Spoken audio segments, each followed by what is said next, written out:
আধিপত্যবাদী রাজনৈতিক কেন্দ্রের মানবীয় এই নামাজ পুলিশে কাজ রেখে রাষ্ট্রীয় ক্ষমতা থেকে উৎখাত করতে হবে।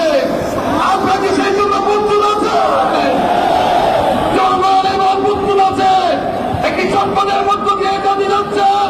দেশের জনগণের ভোটের অধিকার নেই, মৌলিক অধিকার নেই, মানবাধিকার নেই। আজকে দেশের জনগণ বাঁচতে চাই, আজকে দেশের জনগণ মুক্তি পেতে চায়। কাজেই যুব সমাজ আন্দোলনের যুব থেকে বুঝে ধারণ করে রাজপথে সর্বশক্তি দিয়ে এই খুনি প্রতিবাদ খুনি আসিনাকে রাষ্ট্রীয় ক্ষমতা থেকে উৎখাত করে ঘরে ফিরে যাবে। তাই আমি আপনাদেরকে আহ্বান জানাবো, সময় বেশি হাতে নেই।